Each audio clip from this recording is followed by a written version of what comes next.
Abuja, where our judiciary correspondent Celestina Iria is standing by. Celestina, it's been a long wait, over 12 hours covering this story.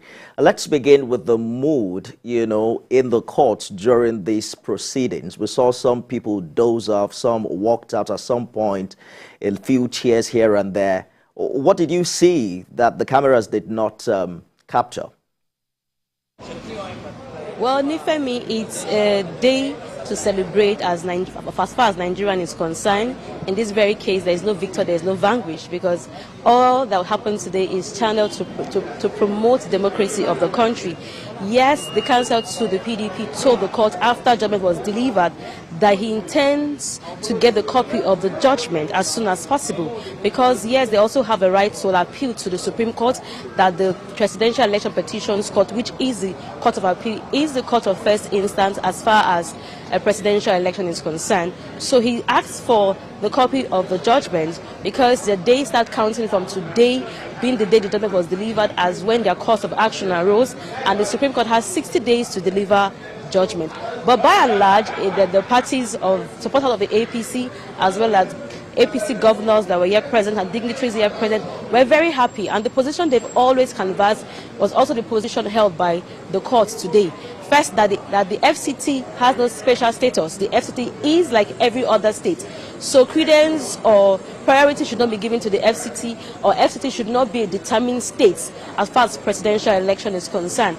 And the court also found out that the IRF portal on the Beavers is just to use to scan voters, and the IRF portal is not a collation center. That the fact that INEC did not upload the results, real-time results, to the IRF portal did not in any way impede the outcome of the election. So there are a lot of issues. The issue as to double nomination alleged against the vice president.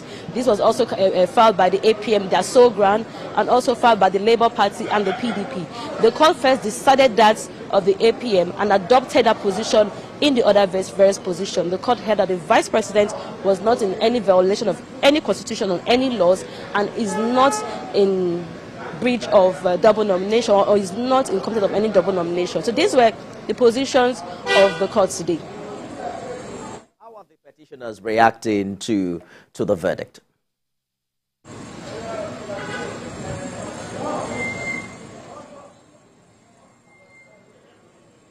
Celestina, I'm wondering if you have any reaction yet from any of the petitioners in court today.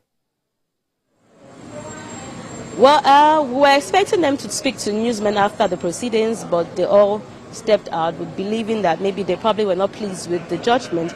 But we only spoke to counsel from the APC and the president, and also supporters of the president and the APC. But Nifemi, by and large, you would agree with me that the justices took their time, because we all have been monitoring these proceedings, the judgment for today. They took their time to decide the case with the preliminary objection and on the merit, to ensure that justice is done to this petition. They don't want to be found wanting. They told the courts at the inaugural sitting that they would do justice, so that nobody will hold them responsible for injustice. So they really did their best today. They also, first thing first, we should recall that they expunged some witness statements of the witnesses brought by Labour Party, and also that's brought by the PDP. Being the fact that when pleadings were made, the petition was filed, the Labour Party and the PDP did not submit the complete list of witnesses.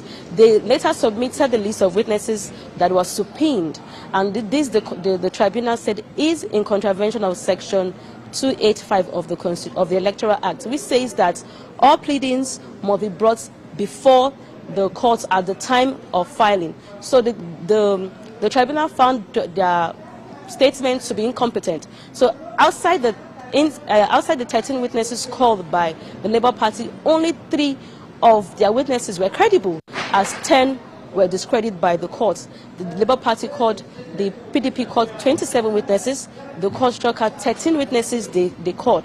So this goes to show that the court tried to give a precedent for how pre-election matter as respect to the presidential election should be conducted and how it should go. The parties do not need to come to the tribunal and dump documents before the court. The pleadings should be made and documents should be tied to the claim of every petitioner. The PDP and the Labour Party brought voluminous document before the court. No pleadings were made to this document. No evidence was made to this document. And also the court also determined the issue of the EU report and the ECOWAS report tendered by the Labour Party and the PDP in trying to prove their case. The court said that the maker of those documents were not brought to authenticate this document. As nobody could plead to this document, they are but a mere sheet of paper. So a lot of issues were resolved today at the trial court, which is the Court of Appeal, and we know at the Supreme Court, witnesses will not be called.